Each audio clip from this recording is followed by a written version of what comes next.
यति बेला म अरुण गाउँपालिकाको चम्पे बजारमा छु र 12 वर्ष पछाडि यो बजारमा आएको र 12 वर्ष पछाडि र अहिले बजारमा टोटल्ली भिन्नता छ।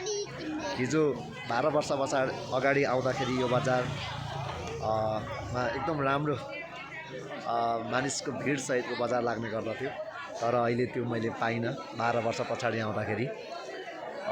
जहाँसम्म लाग्छ सामाजिक सञ्जालमा नै यो होलीको शुभकामना आदान प्रदान गर्ने जुन एउटा परिपाटी बसेको छ, त्यसले गर्दाखेरि पनि होला यो मानिसको सङ्ख्या चाहिँ ठ्याक्कै घटेको। अर्को कुरा केही भर्खरका यङ एजका, अहिले त भनौँ न होइन, जेनजी यङ एजका ग्रुपका भाइ बहिनीहरू रङ खेलेर हिँडेको त देख्न पाइयो। यो चाहिँ सांस्कृतिक गहिराई भन्दा पनि मनोरञ्जनका लागि, रङसँग खेल्नका लागि मात्रै होली खेलेका जस्तो पाइन्छ अहिलेका भर्खरका भाइ बहिनीहरूको यो होली खेलाइ चाहिँ।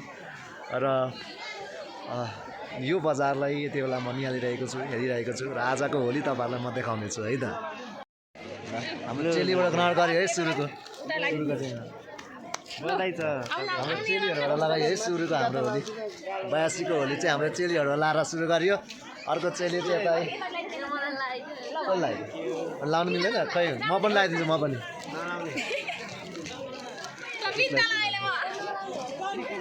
ल खोइ त बहिनीलाई ल ल 82 होली सुरु भयो है बाई।